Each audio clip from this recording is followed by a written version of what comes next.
Hello my dear students, आपका स्वागत है आपके अपने यूट्यूब चैनल ज्योग्राफी 3.0 में। इसमें भूगोल से संबंधित विविध विषयों पर प्रकाश डालने का प्रयास किया जाएगा जो आपके लिए बहुत ही उपयोगी हो सकता है। इसलिए आप सभी लोग से अनुरोध है कि इसको अधिक से अधिक लाइक्स कीजिए, सब्सक्राइब कीजिए, शेयर कीजिए और बेल आइकन को दबाना बिल्कुल भी ना भूलिए। आज हम आपको भारत में होने वाली विविध क्रांतियों के बारे में जानकारी देंगे। आइए दोस्तों शुरू करते हैं। भारत में सबसे पहले हरित क्रांति की गई थी। ये इंदिरा गांधी के समय में स्टार्ट की गई थी। एक समय ऐसा था जब भारत में बहुत ही कम खाद्यान्न उत्पन्न होता था और हमको विदेशों से खाद्यान्न आयात करना पड़ता था। तो इस समस्या से बचने के लिए श्रीमती इंदिरा गांधी ने हरित क्रांति की शुरुआत की और इस क्रांति का उद्देश्य मुख्य रूप से फसलों को बहुत ही व्यापक पैमाने पर उत्पन्न करना था, जिससे हमारी जनता को खाद्यान्न मिल सके। और इस क्रांति को सफल बनाने में सबसे ज़्यादा योगदान MS स्वामीनाथन जी का था। और इस क्रांति के बाद भारत जहां एक और खाद्यान्न का आयात करता था, इस क्रांति के हो जाने के बाद भारत को खाद्यान्न आयात करने की ज़रूरत नहीं पड़ी। भारत में दुग्ध उत्पादन बहुत ही कम पैमाने पर होता था और भारत में पाई जाने वाली गाय को अंग्रेज लोग टी कप काऊ कहा करते थे, क्योंकि उस समय दूध देने वाली जो गाय हुआ करती थी बहुत कम मात्रा में दूध उत्पन्न करती थी। भारत में दूध की ज़रूरत को पूरा करने के लिए ऑपरेशन फ्लड या श्वेत क्रांति की शुरुआत की गई, जिसका मुख्य उद्देश्य भारत में दुग्ध उत्पादन के मामले में आत्मनिर्भर बनाने का था। और इस क्रांति के हो जाने के बाद भारत विश्व में सर्वाधिक दुग्ध उत्पादन करने वाला राष्ट्र बन गया। इस क्रांति को सफल बनाने में सर्वाधिक योगदान वागिस कुरियन महोदय का रहा। गुलाबी क्रांति भारत में होने वाली तीसरी एक प्रमुख क्रांति थी, जिसका उद्देश्य समुद्री जलजीवों को उत्पन्न करना था और इस क्रांति को गुलाबी क्रांति का नाम दिया गया। यह मुख्य रूप से झींगा मछली के उत्पादन से संबंधित थी। इसके साथ साथ इसका संबंध प्याज और औषधि के उत्पादन से भी रहा। इस क्रांति को सफल बनाने के लिए सर्वाधिक महत्वपूर्ण भूमिका दुर्गेश पटेल जी ने निभाई। पीली क्रांति भारत में होने वाली सर्वाधिक महत्वपूर्ण क्रांतियों में से एक है और पीली क्रांति मुख्य रूप से तिलहन उत्पादन से या तेल में भारत को आत्मनिर्भर बनाने के लिए की गई थी। पीली क्रांति के हो जाने के उपरांत भारत में जहां एक और तेल के उत्पादन में अभूतपूर्व वृद्धि हुई, वहीं कुछ मात्रा में भारत तेल का निर्यात भी करता है। और इस पीली क्रांति को सफल बनाने के लिए सैम पैत्रोदा जी ने महत्वपूर्ण भूमिका निभाई। नीली क्रांति भारत में की जाने वाली महत्वपूर्ण क्रांतियों में से एक है और इस क्रांति का संबंध समुद्री जलजीवों के उत्पादन, खासकर मछली उत्पादन को बढ़ावा देने के लिए किया गया है। जैसा कि आप सभी लोग जानते हैं, भारत के पास 7,500 किलोमीटर से लंबा समुद्र तट है और इसमें विविध प्रकार के जलजीव पाए जाते हैं। इस क्रांति का उद्देश्य भारत को समुद्री जीवों से अधिकाधिक लाभ प्राप्त करना था और इस क्रांति को सफल बनाने में अरुण कृष्णन जी ने महत्वपूर्ण भूमिका निभाई। गोल्डन रिवॉल्यूशन या सुनहरी क्रांति का संबंध बागवानी से है। भारत एक विशाल देश है जहां विविध प्रकार की जलवायु पाई जाती है और विविध प्रकार के जलवायु में विभिन्न प्रकार के फलों का उत्पादन बड़ी शीघ्रता और आसानी के साथ किया जा सकता है। और इसी क्रम को ध्यान में रखते हुए बागवानी के क्षेत्र में अधिकाधिक फलों का उत्पादन करने के लिए बागवानी क्रांति की गई थी, जिसे सुनहरी क्रांति या गोल्डन रिवॉल्यूशन के नाम से भी जाना जाता है। और इस क्रांति के जनक निरपक्ष टूटेज महोदय थे। भारत में अंडों के उत्पादन को बढ़ाने के लिए रजत क्रांति या सिल्वर रिवॉल्यूशन किया गया था।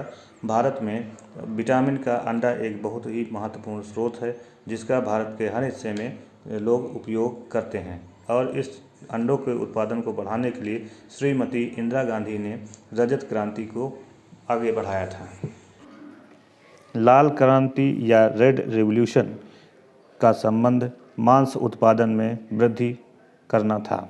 इसके साथ साथ यह क्रांति टमाटर के उत्पादन से संबंधित थी, जिसमें महत्वपूर्ण भूमिका का निर्वाह विशाल तिवारी महोदय ने किया। गोल क्रांति या राउंड रिवॉल्यूशन का संबंध आलू के उत्पादन से है। इसका उद्देश्य भारत में आलू का अधिकाधिक उत्पादन करना रहा है।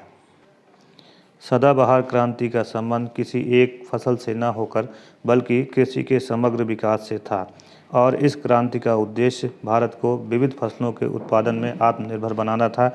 यह एक तरीके से दूसरी हरित क्रांति थी और इस क्रांति के जनक स्वामीनाथन थे। भारत को गैर परंपरागत ऊर्जा के क्षेत्र में आत्मनिर्भर बनाने के लिए भूरी क्रांति की गई थी। भूरी क्रांति एक ऐसे ऊर्जा के स्रोत से संबंधित है जो नव्यकरणीय हो, यानी एक बार इस्तेमाल करने के बाद भी उसे पुनः प्राप्त किया जा सके।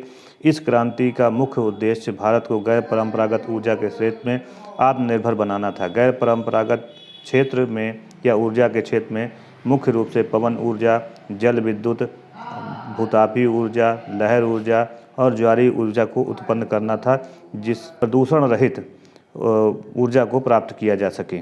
भूरी क्रांति का संबंध उर्वरक उत्पादन से भी था और इस क्रांति के जनक हीरालाल चौधरी थे। भारत को सीमेंट के क्षेत्र में आत्मनिर्भर बनाने के लिए धूसर क्रांति की गई थी और इसका मुख्य उद्देश्य भारत को सीमेंट के मामले में आत्मनिर्भर बनाना था, क्योंकि वर्तमान समय में बनने वाले सभी मकान पक्के बनते हैं और कंक्रीट के बनते हैं, जिसके लिए भारी मात्रा में सीमेंट की आवश्यकता पड़ती है और यह अपने देश में सीमेंट को बढ़ाने के लिए बहुत ही महत्वपूर्ण भूमिका का निर्वाह करती है। बादामी क्रांति का संबंध मसालों से है। मसाले भारत में बहुत व्यापक पैमाने पर उत्पादित किए जाते हैं। भारत में मसालों का उत्पादन दक्षिण भारतीय राज्यों में किया जाता है, जिसका बड़े व्यापक पैमाने पर निर्यात भी किया जाता है। मसालों के उत्पादन में वृद्धि करने के लिए बादामी क्रांति की गई थी। अमृत क्रांति का संबंध नदी जोड़ो परियोजना से है। भारत में बहुत सारी नदियाँ हैं जो भारत के विविध क्षेत्रों से बहती हैं। एक समय में एक नदी में ज़्यादा पानी होता है, दूसरी नदी में कम हो जाता है। इस परियोजना के माध्यम से भारत की सभी नदियों को जोड़ने का प्रयास किया गया था, ताकि एक समय में अगर कम पानी हो तो एक नदी का पानी दूसरी नदी में डाला जा सके। सूर्योदय क्रांति या सनराइज रिवॉल्यूशन का संबंध भारत को इलेक्ट्रॉनिक सामानों के उत्पादन में आत्मनिर्भर बनाने के लिए किया गया है। सेफ्रॉन क्रांति का संबंध केसर उत्पादन से संबंधित है। केसर एक ऐसा औषधि है जिसका उत्पादन भारत के जम्मू कश्मीर में होता है। केसर का इस्तेमाल न सिर्फ औषधियों बल्कि मिठाई, दूध और बाकी सामानों में किया जाता है। काली क्रांति का संबंध पेट्रोलियम पदार्थों के उत्पादन में वृद्धि से है। इसके साथ साथ काली क्रांति बायोडीजल के उत्पादन से भी संबंधित है, जिसमें विविध फसलों से मिलने वाले उत्पादों का पेट्रोलियम पदार्थों के रूप में इस्तेमाल करने के लिए जोर दिया गया है। हरित सोना क्रांति बांस उत्पादन से संबंधित है। भारत में विविध प्रकार के बांस पाए जाते हैं, जिनका मकान निर्माण, भवन निर्माण, इसके साथ विविध प्रकार के सामान बनाने में भी किया जाता है। खास करके पूर्वोत्तर भारत में बांस की विविध प्रजातियां पाई जाती हैं, जिससे सुंदर सुंदर सामान और उपयोगी सामान बनाए जाते हैं। भारत में हरित क्रांति के माध्यम से फसलों के उत्पादन में वृद्धि करने का प्रयास किया गया, लेकिन हरित क्रांति की समस्या यह रही कि उसमें सिर्फ गेहूं और चावल दो फसलों के उत्पादन पर विशेष ध्यान दिया गया। नतीजा यह रहा कि भारत में उत्पन्न होने वाली और भी फसलों पर इसका दुष्परिणाम रहा और वो धीरे धीरे करके विलुप्त होने लगी। इस समस्या को दूर करने के लिए मोटे अनाजों के उत्पादन को बढ़ाने के लिए भारत में मूंग क्रांति की गई, जिससे इसके उत्पादन में वृद्धि हो सके।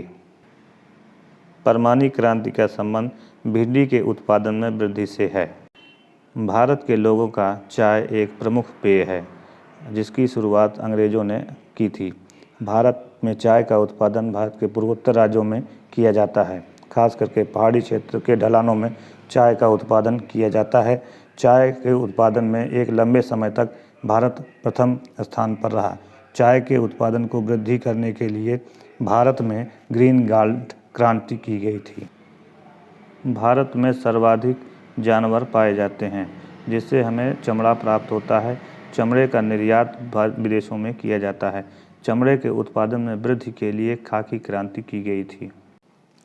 वस्त्र मनुष्य की दूसरी मूलभूत आवश्यकता है, जिसको पूरा करने के लिए मनुष्य सूती, रेशमी और ऊनी वस्त्रों का इस्तेमाल करता है। सूती वस्त्र कपास से बनाए जाते हैं। भारत कपास के उत्पादन में एक अग्रणी देश है और कपास के उत्पादन में वृद्धि के लिए भारत सरकार ने व्हाइट गोल्ड क्रांति की थी।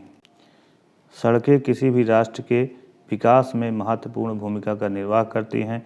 सड़कों के विकास हेतु सर्वप्रथम अटल बिहारी वाजपेयी ने स्वर्णिम चतुर्भुज नाम की परियोजना शुरू की थी, जिसका मुख्य उद्देश्य भारत के 4 महानगरों को जोड़ना था ताकि भारत के विकास को तीव्रता प्रदान की जा सके। प्रोटीन क्रांति का मुख्य उद्देश्य भारत के लोगों को उच्च मात्रा में प्रोटीन उपलब्ध कराना था, जिससे वो कुपोषण से बच सकें। इस क्रांति की शुरुआत भारतीय प्रधानमंत्री डॉक्टर नरेंद्र मोदी जी ने की थी। गोल्डन फाइबर रिवॉल्यूशन का संबंध जूट उत्पादन से है। जूट के उत्पादन में भारत विश्व में प्रथम स्थान पर है। जूट से विविध प्रकार के सामान जैसे थैले, बोरे आदि का निर्माण किया जाता है, जो विभिन्न सामानों के पैकेजिंग के काम आते हैं। गोल्ड रिवॉल्यूशन या स्वर्ण क्रांति का संबंध शहद और फलों के उत्पादन से है। आज के लिए बस इतना ही। मुझे पूर्ण विश्वास है कि यह वीडियो आपके लिए बहुत ही उपयोगी साबित होगी, इसलिए इसे लाइक करें, शेयर करें, सब्सक्राइब करें और बेल आइकन को दबाना बिल्कुल भी ना भूलें।